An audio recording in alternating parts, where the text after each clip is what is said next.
खुलुमबाय इनसाइड एनि बर'आव आं मिथु बर'। बिपिएफनि गोख्रों मावथिफोरा रावबो दोलो नागारनानै थाङाखै। बे बाथ्राखौ बुंदों गसाइगाव जिल्ला कमिटि बिपिएफ दोलोनि गोदानै गाहाय नेहाथारि बिबान मोननाय बिल्ला कुमार ब्रह्मआ। मख'जाथावदि दिनै गसाइगाव जिल्ला कमिटि बिपिएफनि गोदानै दाजानाय मावफुं आफादनि समायखिरा लानाय हाबाफारिया जानानै थाङो। गसाइगाव महकुमानि सिङाव थानाय गसाइगाव जिल्ला कमिटि बिपिएफनि गाहाय मावख'आव गोदानै आफादगिरि बिबान मोननाय बिटिसिनि बारग' मावफुं सोद्रोमा समाराम ब्रह्म आरो गाहाय नेहाथारि बिल्ला कुमार ब्रह्ममोनजों लोगोसे गुबुन गुबुन बिबाननि सोद्रोमाफोरा समायखिरा लायो। थाखाय गसाइगाव जिल्ला बिपिएफ दोलोनि गाहाय नेहाथारि हिसाबै रायजो राजाफ्रा आंखौ सायख'बाय। दा आं बेखौनो बुंनो लुबैयो जे फैगोन बोसोरथाम कार्यकालनि थाखाय जोंनि बिपिएफनि संबिधान मथे जोंना 3 बोसोरिया कार्यकाल।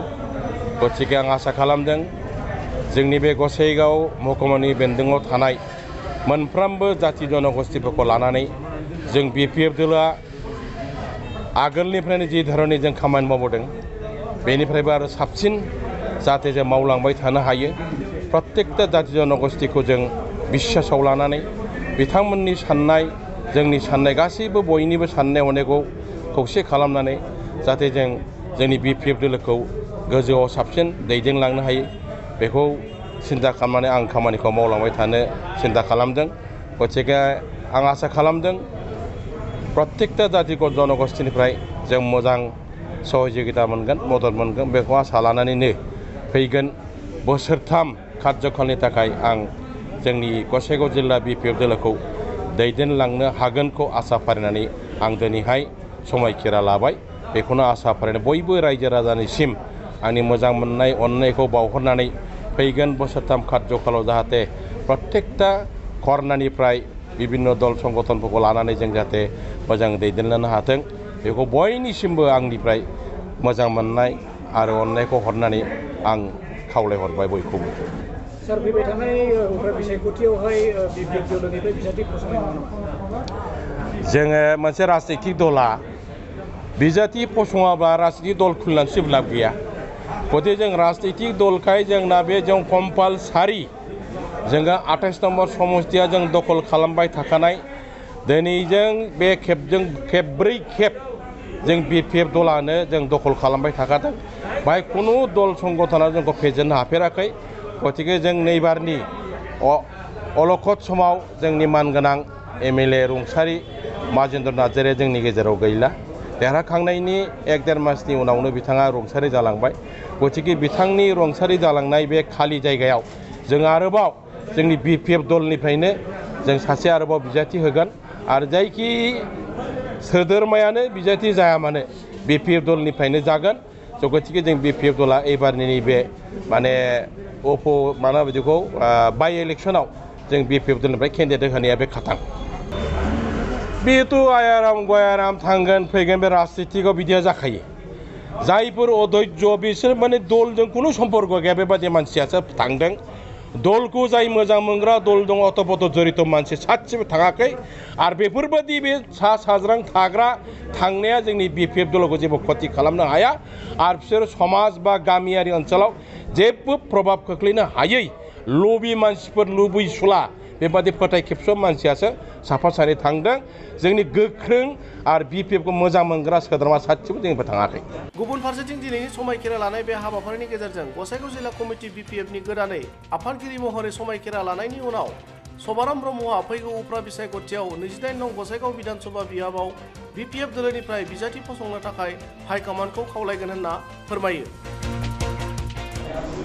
दिनैनि हाबाफारिया जाहैदों गसाइगाव जिल्ला कमिटि गोदानै दाफुंजानाय बिपिएफ राजनितिक दलनि समायखिरा लानाय आरो आङो दिनैहाय दाखालि थांनाय 11 थारिखआव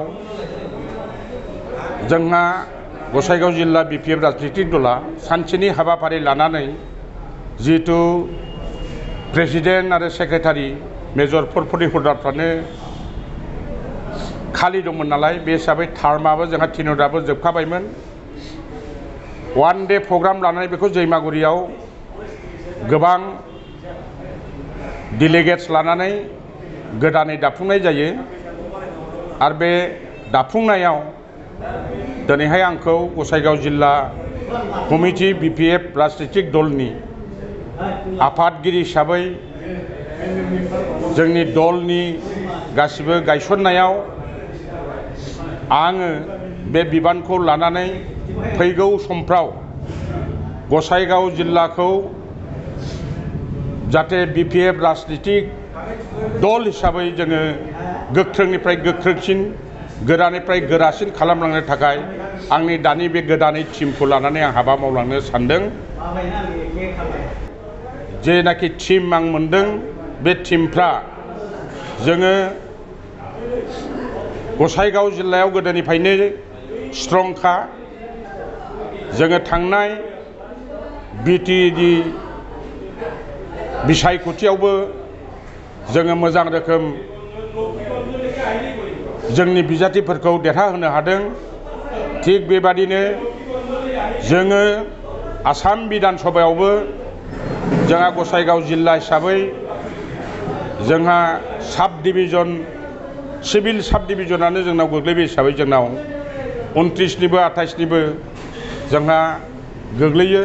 बेवहाय जोङो मैखोम रोखोमै मावनानै 28आव जोङो ब्रैथि खेबनि थाखाय रुंसारि माजेन्द्र नार्जारि जोंनि BPF दलनिनो आफादगिरिमोन बिथांखौ जोङो गोबां भटनि बेब'धानाव जोङो देरहासार खालामनो हादों आरो 29आवबो जोंहा रबिराम नार्जारि बिथांखौ जों देरहाहोनो हादों आरो फैगौ बाइ इलेक्सनाव जिहेतु जोंहा बाइ इलेक्सन जागोन बे बाइ इलेक्सनाव जोङो BPF हानजाखौ केन्डिडेट होनांगौ होननानै जोङो गसाइगाव जिल्ला कमिटिया जोंनि हाइकमान्डआव मोनसे दाबि खालामगोन।